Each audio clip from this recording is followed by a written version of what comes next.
Welcome to an episode of Hot Takes, where we ask hot questions and eat even hotter wings. I'm Bella, I'm the news editor of The Silhouette, and I'm joined here with MSU presidential candidate Muhammad Ammad Ahsan. How are you feeling today? Thank you very much for having me. It's a little excited. I'm kind of, this is brunch, so I'm kind of excited to eat some chicken. Right. Yeah, excited? Yeah. All right, cool. So how does it work? We're going to be eating 3 different wings of varying levels of hotness, and as we increase the spiciness, the questions are going to get a little bit more difficult. Okay, So, I'm looking forward to it. Yeah, are you ready? I am. Okay, great. So we're going to start off with our first wing. So this is mild. Okay, all right.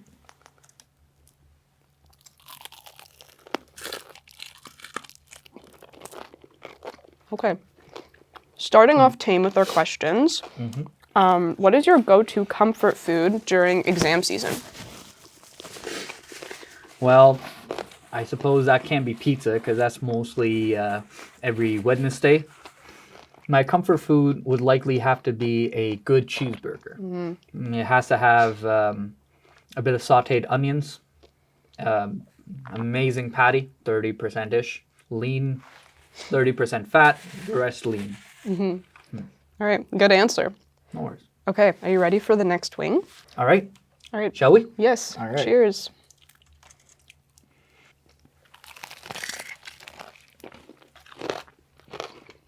Okay. A little bit spicier. So we'll up the ante a bit.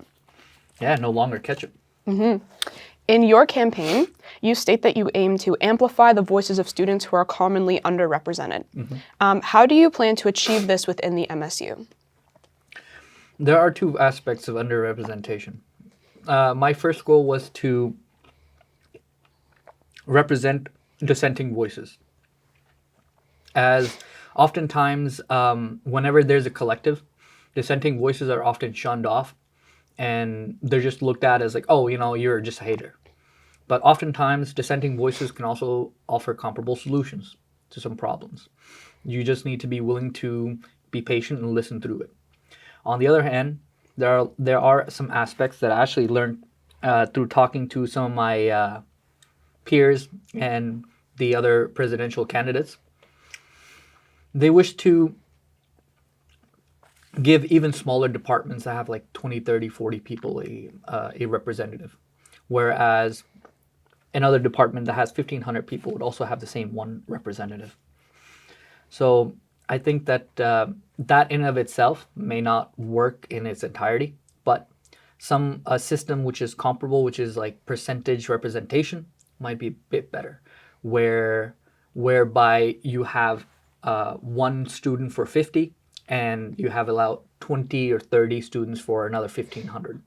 That way you would have an equivalent representative ratio for all students. And that means that one person is not overburdened by listening to 1,499 people, whereas the other person only has to listen to about 49 of them. Yeah. All right. Are you ready to move on to our final wing? Yes. This is, honestly, this is the only sauce that I'm sort of... A little bit nervous? I'm a little iffy about this one. It doesn't... it doesn't give off the best of like, oh, it's tasty. The other 2 were fine. Okay. Well, cheers. All right. Do you wish to do the last dab? Cheers? Cheers, yes. Cheers. All right.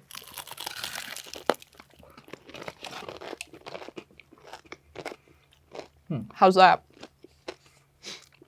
Okay. You're surviving? Yeah, it's perfect. A bit higher on the vinegar for my taste, but otherwise, it's perfect. The spice level is good. Still consider this mild. Okay. Yeah. Well, you're tough. Home cooking has got me really, really messed up with spice levels. Although I haven't had mother's cooking in 2 years, but you get what I mean. Yeah. All right. So our last question. In your campaign, you mention bridging the gap between academia and industry. Could you elaborate on this statement, and how do you plan to lead the MSU towards this goal? I understand that this is one of my longest arching goals. This will likely actually extend past my career as a student at university. This is something that I wish to enable into university culture where some courses actually already incorporate this to some extent. There are newer courses which have only been formed like 3-4 years ago, 5 years ago. They take industrial practices directly as the industry requires them to be, and then actually formats a 4-year program for it.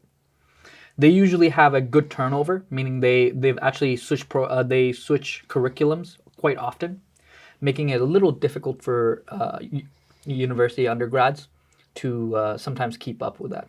However, that can be addressed through a complaint or a request to the university to make it so that their curriculum doesn't change year on end so fast that the previous years or the upperclassmen can't really actually discuss anything with their underclassmen at that point.